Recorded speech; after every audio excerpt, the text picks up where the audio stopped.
হে আল্লাহ, তুমি কেন আমার মা বাবাকে তুলে নিলে? আমার এই পৃথিবীতে চাচা ছাড়া আর যে কেউ নেই। আর যে এক চাচি, সে তো আমাকে সহ্যই করতে পারে না। এই ছিল আমার কপালে। এই যে নবাবজাদা, এখানে বসে কি করা হচ্ছে শুনি? বাড়ির কাজ কে করবে? তোর মরা মা? আমি এক্ষুনি সব করে দিচ্ছি চাচি।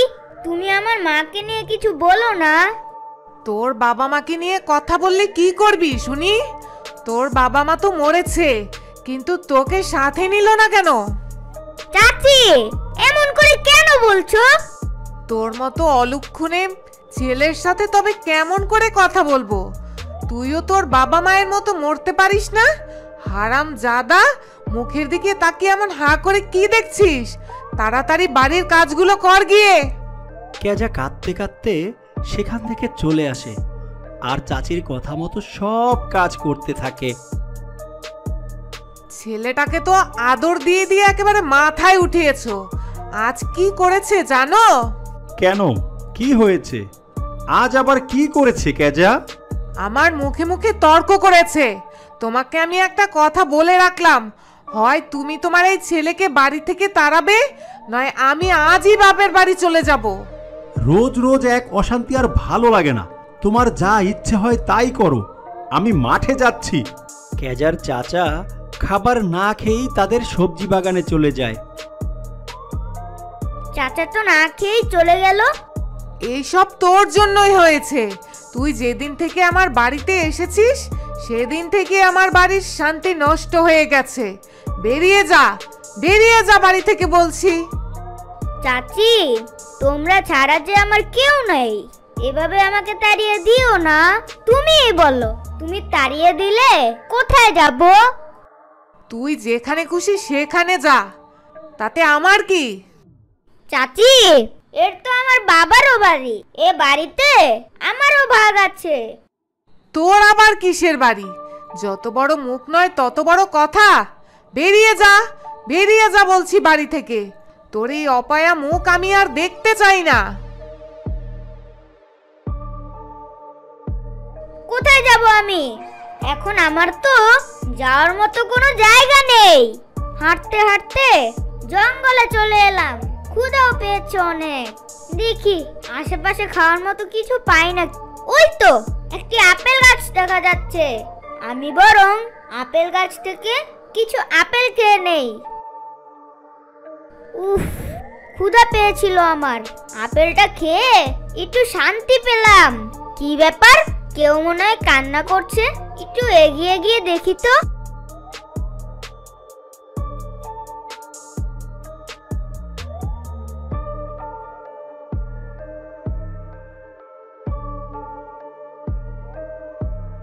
এই বুড়িমা, কি হয়েছে তোমার? এখানে কাঁদছো কেন? আমার যে ক্ষুধা পেয়েছে মা, ক্ষুধার জন্য ঠিক মতো হাঁটতেও পারছি না। বুড়িমা, এই আপেলটা খাও। দেখবে তোমার সব ক্ষুধা চলে যাবে। এই নাও, এই আপেলটা খেয়ে পেট ভরাও। বুড়ি আপেলটি খেয়ে নিল আর তৃপ্তির ঢেকুর তুলল। আমার ভাই দুটো স্কুলে গেছে।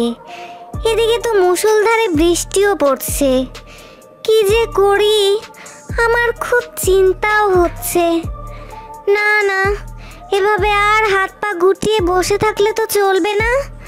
আমি বরং বেরিয়ে দেখি আমার ভাই দুটো কোথায় গেল।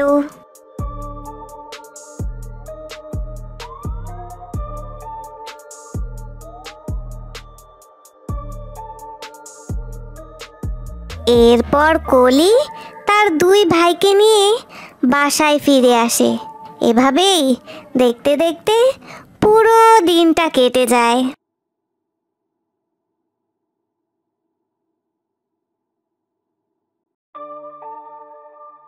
তুই আমার জ্যামিতি বক্সে তুই হাত দিয়েছিস কেন? তোকে বলেছিলাম না আমার জ্যামিতি বক্সে হাত দিবি না। তোর কত বড় সাহস, আমার জ্যামিতি বক্স ধরেছিস? হাত দিয়েছি, বেশ করেছি। আমি 1000 বার তুলব জিমিটি বক্স। তাহলে আমি 1000 বার তোর হাত ভেঙে দিব, বলে দিলাম কিন্তু। তুই আমাকে কিছুই করতে পারবি না। আমি এক্ষুনি আপুকে সব বলে দেব। আপু, এই আপু, কোথায় তুমি? দেখো দেখো, কেরা ভাই আমাকে মারতে চাইছে। আপু, কালুকে বলে দাও ও যেন আমার কোনো কিছুতে হাত না দেয়। তোরা দুজন দুই ভাই কি শত্রু রে? সারাদিন শুধু মারামারি করিস, ঝগড়া করিস। তোরা যদি সারাদিন নিজেদের মধ্যে ঝগড়া বিবাদ করিস তাহলে খুব সহজেই বিপদ আপদে পড়বি তোরা।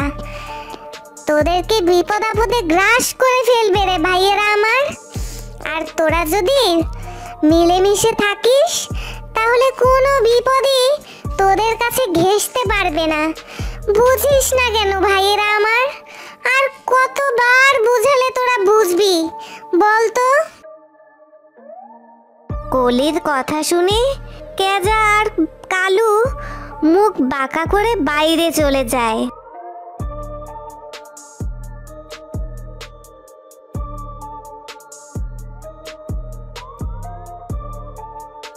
কেজা আর কালু রাস্তা দিয়ে হাঁটছে, এমন সময় খেয়াল করলো কে যেন কান্না করছে। বাঁচাও, আমাকে বাঁচাও, আমি মরে যাচ্ছি, আমাকে বাঁচাও, বাঁচাও। কেজা হঠাৎ দেখতে পেল এক বাঘ একটা গর্তে পড়ে আছে। তা দেখে কেজা বলল, বাঘ মামা, ও বাঘ মামা, তুমি কোনো চিন্তা করো না, আমরা দুজন মিলে এক্ষুনি তোমাকে বাঁচাচ্ছি। এরপরে কেজা একটি লাঠি জোগাড় করে আর বাঘকে বলে, বাঘ মামা, ও বাঘ মামা, এই নাও লাঠি দিচ্ছি, তোমার দিকে তুলে নাও তুমি। এই লাঠিটি ধরে উপরে চলে আছো। এই ভাই ভাই, আমরা যে সেই বাঘটাকে বাঁচাচ্ছি, বাঘটা তো উপরে এসে আমাদেরকে খাবে। না না বাচ্চারা, আমাকে তোমরা বাঁচাও, আমি তোমাদের খাবো না, তোমরা আমাকে বিশ্বাস করো। কালু রে, বাঘ মামা হয়তো সত্যি কথাই বলছে। আমাদের উচিত অসহায়কে সাহায্য করা। আচ্ছা ঠিক আছে বাঘ মামা, তুমি লাঠিটি চেপে ধরো, আমরা দুই ভাই মিলে লাঠিটি তুলে আনছি। খুব বাঁচা বেঁচে গেলাম রে, কিন্তু আমার তো এখন অনেক ক্ষুধাও লেগেছে। আশেপাশে তো তোদের ছাড়া আমি আর কাউকেই দেখছি না। এখন আমি তোদের খেয়েই আমার জীবন বাঁচাবো, বুঝলি? বাঘ মামা, তুমি তো বলেছিলে তোমাকে বাঁচালে আমাদের খাবে না, তুমি আমাদের খাবে না, তাহলে এখন কেন আমাদের খেতে চাইছো? তুমি কিন্তু একদম উপকারী উপকার স্বীকার করছো না। আমাদের সবার উচিত উপকারী উপকার স্বীকার করা, তার প্রতি কৃতজ্ঞ থাকা। আগে তো নিজের জীবন বাঁচাতে হবে, তারপর না কৃতজ্ঞতা, বুঝেছিস বোকার দল? এই বলে বাঘ যখন ওদের দুজনকে খেতে যায় তখন ওরা দুজন অনেক জোরে দৌড় দেয় আর দৌড়াতে দৌড়াতে বাড়ি চলে আসে। বাঘ আর ওদের ধরতে পারে না। বাড়ি এসে সব ঘটনা বোনকে খুলে বলে। সব শুনে ওদের বোন বলে, কি দরকার ছিল ভাই তোদের বাঘের কাছে যাওয়া? তোদের যদি কিছু হয়ে যেত আমি কি নিয়ে বাঁচতাম বল ভাই? আপা, আমরা তো ওই বাঘের উপকার করতে চেয়েছিলাম, কে জানতো উপরে এসে বাঘ আমাদের খেতে চাইবে। শোন ভাইয়েরা আমার, সাহায্য করা ভালো, কিন্তু বুঝে শুনে সাহায্য করা উচিত। যা আমাদের জন্য ক্ষতিকর তার সাহায্য করা উচিত নয়, বুঝলি? আর সব সময় তোরা মিলেমিশে থাকবি, এক হয়ে থাকবি, তাহলে কেউ কখনো তোদের ক্ষতি করতে পারবে না। ঠিক আছে, এরপর থেকে এমন ভুল আর হবে না। কেজা আর কালু বাইরে খেলছিল। এমন সময় ওই বাঘ আবার চলে আসলো। এসে এক গাছের আড়ালে লুকিয়ে লুকিয়ে ওদের খেলা দেখছিল। কেজা বল মারলো, বল দূরে গিয়ে পড়লো। বলটা তো অনেক দূরে গিয়ে পড়লো, যাই আমি গিয়ে বলটা নিয়ে আসি। কেজা যখন বলটা আনতে চলে গেল, অমনি সেই বাঘ কালুর উপর হামলা করলো। দূর থেকে কেজা দেখে ফেললো সেটা। কেজার সাথে সাথেই একটি লাঠি দিয়ে বাঘের মাথায় আঘাত করলো। বাঘ মাটিতে পড়ে মারা গেল। কিছুক্ষণ পর ওদের বোন আসলো। দেখলি তো, তোরা দুই ভাই যদি এক হয়ে থাকিস তাহলে কেউ কখনো তোদের ক্ষতি করতে পারবে না, আমার লক্ষ্মী ভাইয়েরা।